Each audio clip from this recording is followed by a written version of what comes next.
Sense and Sensibility Chapter 46.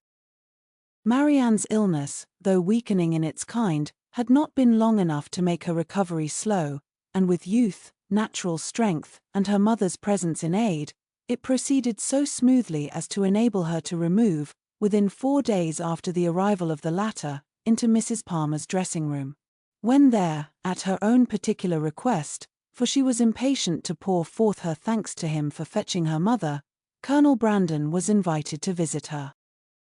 His emotion on entering the room, in seeing her altered looks, and in receiving the pale hand which she immediately held out to him, was such, as, in Eleanor's conjecture, must arise from something more than his affection for Marianne, or the consciousness of its being known to others, and she soon discovered in his melancholy eye and varying complexion as he looked at her sister, the probable recurrence of many past scenes of misery to his mind, brought back by that resemblance between Marianne and Eliza already acknowledged, and now strengthened by the hollow eye, the sickly skin, the posture of reclining weakness, and the warm acknowledgment of peculiar obligation. Mrs. Dashwood, not less watchful of what passed than her daughter, but with a mind very differently influenced, and therefore watching to very different effect, saw nothing in the Colonel's behaviour but what arose from the most simple and self-evident sensations, while in the actions and words of Marianne she persuaded herself to think that something more than gratitude already dawned. At the end of another day or two, Marianne growing visibly stronger every 12 hours, Mrs. Dashwood, urged equally by her own and her daughter's wishes, began to talk of removing to Barton. On her measures depended those of her 2 friends. Mrs. Jennings could not quit Cleveland during the Dashwood stay, and Colonel Brandon was soon brought, by their united request, to consider his own abode there as equally determinate, if not equally indispensable. At his and Mrs. Jennings's united request in return, Mrs. Dashwood was prevailed on to accept the use of his carriage on her journey back, for the better accommodation of her sick child, and the Colonel, at the joint invitation of Mrs. Dashwood and Mrs. Jennings, whose active good nature made her friendly and hospitable for other people as well as herself, engaged with pleasure to redeem it by a visit at the cottage, in the course of a few weeks. The day of separation and departure arrived, and Marianne, after taking so particular and lengthened a leave of Mrs. Jennings, one so earnestly grateful, so full of respect and kind wishes as seemed due to her own heart from a secret acknowledgment of past inattention, and bidding Colonel Brandon farewell with the cordiality of a friend, was carefully assisted by him into the carriage, of which he seemed anxious that she should engross at least half. Mrs. Dashwood and Eleanor then followed, and the others were left by themselves, to talk of the travellers, and feel their own dullness, till Mrs. Jennings was summoned to her chaise to take comfort in the gossip of her maid for the loss of her 2 young companions, and Colonel Brandon immediately afterwards took his solitary way to Delaford. The Dashwoods were 2 days on the road, and Marianne bore her journey on both, without essential fatigue. Everything that the most zealous affection, the most solicitous care could do to render her comfortable, was the office of each watchful companion, and each found their reward in her bodily ease, and her calmness of spirits. To Eleanor, the observation of the latter was particularly grateful. She, who had seen her week after week so constantly suffering, oppressed by anguish of heart which she had neither courage to speak of, nor fortitude to conceal, now saw with a joy, which no other could equally share, an apparent composure of mind, which, in being the result as she trusted of serious reflection, must eventually lead her to contentment and cheerfulness. As they approached Barton, indeed, and entered on scenes of which every field and every tree brought some peculiar, some painful recollection, she grew silent and thoughtful, and turning away her face from their notice, sat earnestly gazing through the window. But here, Eleanor could neither wonder nor blame, and when she saw, as she assisted Marianne from the carriage, that she had been crying, she saw only an emotion too natural in itself to raise anything less tender than pity, and in its unobtrusiveness entitled to praise. In the whole of her subsequent manner, she traced the direction of a mind awakened to reasonable exertion, for no sooner had they entered their common sitting-room, Then Marianne turned her eyes around it with a look of resolute firmness, as if determined at once to accustom herself to the sight of every object with which the remembrance of Willoughby could be connected. She said little, but every sentence aimed at cheerfulness, and though a sigh sometimes escaped her, it never passed away without the atonement of a smile. After dinner she would try her pianoforte. She went to it, but the music on which her eye first rested was an opera, procured for her by Willoughby, containing some of their favourite duets, and bearing on its outward leaf her own name in his handwriting. That would not do. She shook her head, put the music aside, and after running over the keys for a minute, complained of feebleness in her fingers, and closed the instrument again, declaring however with firmness as she did so, that she should in future practice much. The next morning produced no abatement in these happy symptoms. On the contrary, with a mind and body alike strengthened by rest, she looked and spoke with more genuine spirit, anticipating the pleasure of Margaret's return, and talking of the dear family party which would then be restored, of their mutual pursuits and cheerful society, as the only happiness worth a wish. "When the weather is settled, and I have recovered my strength," said she, "we will take long walks together every day. We will walk to the farm at the edge of the down, and see how the children go on. We will walk to Sir John's new plantations at Barton Cross, and the Aberland, and we will often go to the old ruins of the Priory, and try to trace its foundations as far as we are told they once reached. I know we shall be happy. I know the summer will pass happily away. I mean never to be later in rising than 6, and from that time till dinner I shall divide every moment between music and reading. I have formed my plan, and am determined to enter on a course of serious study. Our own library is too well known to me, to be resorted to for anything beyond mere amusement. But there are many works well worth reading at the Park, and there are others of more modern production which I know I can borrow of Colonel Brandon. By reading only 6 hours a day, I shall gain in the course of a 12-month a great deal of instruction which I now feel myself to want." Eleanor honoured her for a plan which originated so nobly as this, though smiling to see the same eager fancy which had been leading her to the extreme of languid indolence and selfish repining, now at work in introducing excess into a scheme of such rational employment and virtuous self-control. Her smile however changed to a sigh when she remembered that promise to Willoughby was yet unfulfilled, and feared she had that to communicate which might again unsettle the mind of Marianne, and ruin at least for a time this fair prospect of busy tranquillity. Willing therefore to delay the evil hour, she resolved to wait till her sister's health were more secure, before she appointed it. But the resolution was made only to be broken.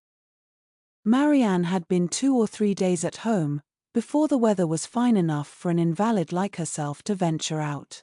But at last a soft, genial morning appeared, such as might tempt the daughter's wishes and the mother's confidence, and Marianne, leaning on Eleanor's arm, was authorized to walk as long as she could without fatigue, in the lane before the house. The sisters set out at a pace, slow as the feebleness of Marianne in an exercise hitherto untried since her illness required, and they had advanced only so far beyond the house as to admit a full view of the hill, the important hill behind, when pausing with her eyes turned towards it, Marianne calmly said, "There, exactly there," pointing with one hand, "on that projecting mound, there I fell, and there I first saw Willoughby." Her voice sunk with the word, but presently reviving she added, "I am thankful to find that I can look with so little pain on the spot. Shall we ever talk on that subject, Eleanor?" Hesitatingly it was said. "Or will it be wrong? I can talk of it now, I hope, as I ought to do." Eleanor tenderly invited her to be open. "As for regret," said Marianne, "I have done with that, as far as he is concerned. I do not mean to talk to you of what my feelings have been for him, but what they are now. At present, if I could be satisfied on one point, if I could be allowed to think that he was not always acting a part, not always deceiving me, but above all, if I could be assured that he never was so very wicked as my fears have sometimes fancied him, since the story of that unfortunate girl." She stopped. Eleanor joyfully treasured her words as she answered. If you could be assured of that, you think you should be easy. Yes. My peace of mind is doubly involved in it, for not only is it horrible to suspect a person, who has been what he has been to me, of such designs, but what must it make me appear to myself? What in a situation like mine, but a most shamefully unguarded affection could expose me to? How then, asked her sister, would you account for his behavior? I would suppose him, oh how gladly would I suppose him, only fickle, very, very fickle. Eleanor said no more. She was debating within herself on the eligibility of beginning her story directly, or postponing it till Marianne were in stronger health, and they crept on for a few minutes in silence. I am not wishing him too much good, said Marianne at last with a sigh, when I wish his secret reflections may be no more unpleasant than my own. He will suffer enough in them. Do you compare your conduct with his? No. I compare it with what it ought to have been, I compare it with yours. Our situations have borne little resemblance. They have borne more than our conduct. Do not, my dearest Eleanor, let your kindness defend what I know your judgment must censure. My illness has made me think. It has given me leisure and calmness for serious recollection. Long before I was enough recovered to talk, I was perfectly able to reflect. I considered the past. I saw in my own behavior, since the beginning of our acquaintance with him last autumn, nothing but a series of imprudence towards myself, and want of kindness to others. I saw that my own feelings had prepared my sufferings, and that my want of fortitude under them had almost led me to the grave. My illness, I well knew, had been entirely brought on by myself by such negligence of my own health, as I had felt even at the time to be wrong. Had I died, it would have been self-destruction. I did not know my danger till the danger was removed, but with such feelings as these reflections gave me, I wonder at my recovery, wonder that the very eagerness of my desire to live, to have time for atonement to my God, and to you all, did not kill me at once. Had I died, in what peculiar misery should I have left you, my nurse, my friend, my sister? You, who had seen all the fretful selfishness of my latter days, who had known all the murmurings of my heart. How should I have lived in your remembrance? My mother too. How could you have consoled her? I cannot express my own abhorrence of myself. Whenever I looked towards the past, I saw some duty neglected, or some failing indulged. Everybody seemed injured by me. The kindness, the unceasing kindness of Mrs. Jennings, I had repaid with ungrateful contempt. To the Middletons, to the Palmers, the Steeles, to every common acquaintance even, I had been insolent and unjust, with a heart hardened against their merits, and a temper irritated by their very attention. To John, to Fanny, yes, even to them, little as they deserve, I had given less than their due. But you above all, above my mother, had been wronged by me. I, and only I, knew your heart and its sorrows, yet to what did it influence me? Not to any compassion that could benefit you or myself. Your example was before me, but to what avail? Was I more considerate of you and your comfort? Did I imitate your forbearance, or lessen your restraints, by taking any part in those offices of general complaisance or particular gratitude which you had hitherto been left to discharge alone? No, not less when I knew you to be unhappy, than when I had believed you at ease, did I turn away from every exertion of duty or friendship, scarcely allowing sorrow to exist but with me, regretting only that heart which had deserted and wronged me, and leaving you, for whom I professed an unbounded affection, to be miserable for my sake. Here ceased the rapid flow of her self-reproving spirit, and Eleanor, impatient to soothe, though too honest to flatter, gave her instantly that praise and support which her frankness and her contrition so well deserved. Marianne pressed her hand and replied, "You are very good. The future must be my proof. I have laid down my plan, and if I am capable of adhering to it, my feelings shall be governed and my temper improved. They shall no longer worry others, nor torture myself. I shall now live solely for my family. You, my mother, and Margaret, must henceforth be all the world to me. You will share my affections entirely between you. From my home, I shall never again have the smallest incitement to move, and if I do mix in other society, it will be only to show that my spirit is humbled, my heart amended, and that I can practice the civilities, the lesser duties of life, with gentleness and forbearance. As for Willoughby, to say that I shall soon or that I shall ever forget him, would be idle. His remembrance can be overcome by no change of circumstances or opinions. But it shall be regulated, it shall be checked by religion, by reason, by constant employment. She paused and added in a low voice, if I could but know his heart, everything would become easy.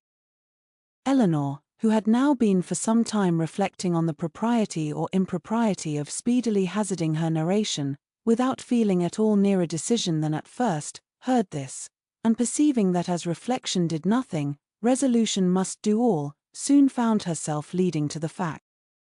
She managed the recital, as she hoped, with address, prepared her anxious listener with caution, related simply and honestly the chief points on which Willoughby grounded his apology, did justice to his repentance, and softened only his protestations of present regard. Marian said not a word. She trembled, her eyes were fixed on the ground, and her lips became whiter than even sickness had left them. 1,000 inquiries sprung up from her heart, but she dared not urge one. She caught every syllable with panting eagerness. Her hand, unknowingly to herself, closely pressed her sister's, and tears covered her cheeks. Eleanor, dreading her being tired, led her towards home, until they reached the door of the cottage, easily conjecturing what her curiosity must be, though no question was suffered to speak it, talked of nothing but Willoughby, and their conversation together, and was carefully minute in every particular of speech and look, where minuteness could be safely indulged. As soon as they entered the house, Marianne, with a kiss of gratitude and these 2 words just articulate through her tears, "Tell Mamma," withdrew from her sister and walked slowly upstairs. Eleanor would not attempt to disturb a solitude so reasonable as what she now sought, and with a mind anxiously prearranging its result, and a resolution of reviving the subject again, should Marianne fail to do it, she turned into the parlour to fulfil her parting injunction.